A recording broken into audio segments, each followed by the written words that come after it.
Okay, everyone tells you कि तुम्हें DaVinci Resolve Studio Edition चाहिए to get these clean graphics behind the creator effect. Well, you don't. अगले कुछ मिनटों में मैं आपको एक ऐसी फ्री मेथड बताने वाला हूँ जो कि सरप्राइजिंगली क्लोज रिजल्ट्स ला सकती है and once you know this trick, you can make your shots look way more professional without spending a dollar. So, let's jump in. अब जिन लोगों को नहीं पता है, DaVinci Resolve का studio version is definitely every worth of penny because it comes with a lot of effects like the magic mask and it would be worth it if you get it. But if you don't, I am here to tell you the free version trick. Okay, so here I am in the free version of DaVinci Resolve.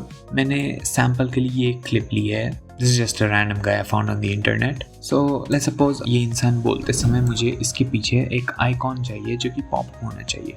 So for that, in the edit page, इस clip को select करना है and then holding down Alt, तुमको इसे simply ऊपर drag करना है. This simply duplicated the clip.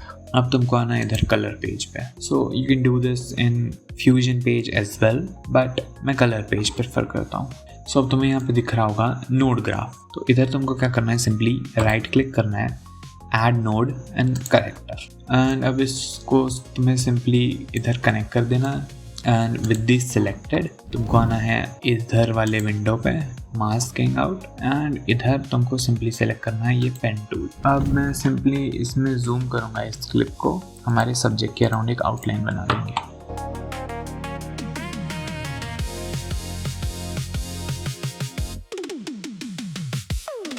Here is the mask I created. Once you're done with this, तुमको क्या करना है, सिंपली इधर आना है, right click and then add an alpha output, and तुम्हें इससे सिंपली इस अल्फा आउटपुट से कनेक्ट कर देना है. अब now you come here right beside the masking window, तुम्हें मिलेगा ट्रैकर. अब तुम क्या कर सकते हो, simply you hit track forward and backward. So you can see that इसने बहुत अच्छे से ट्रैक किया. इसने सिंपली यहाँ पे मास्क में मैसअप कर दिया.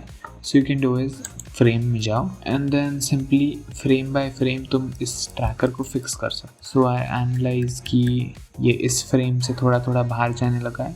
सो I can simply grab it like this and you can adjust it पर frame by frame. Okay, so now अब तुमको क्या करना है, basically go back to the masking window and अब तुम सिंपली इस मास्क की सॉफ्टनेस बढ़ा दोगे. So you want to keep it below 1, so you can keep any values. I am gonna be keeping this 0.5 and इसको भी 0.3 कर देते हैं एंड ओवरऑल सॉफ्टनेस को 0.36 में भी. सो अभी के लिए you can just simply copy these values of mine and you can see कि इस मास्क के अराउंड आउटलाइंस आ गई हैं based on the softness that I decide.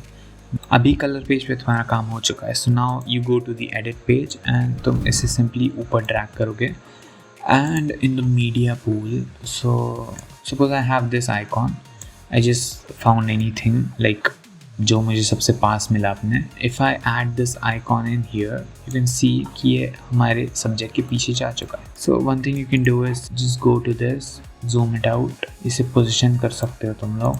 मैं इसे इधर पोजीशन कर दूंगा somewhat like this so that it comes from behind him and then just stays like this. Okay, अब now the result completely depends on your masking. अगर तुमने बहुत अच्छे से polygon mask बनाया very perfectly तो you should get a very good result, but since मैंने for the video purposes जल्दी किया है, so I'm kind of getting this result, but I can definitely fix it very easily. 3 version के हिसाब से this is very good and yeah, I think that's it. I'll see you guys in the next one.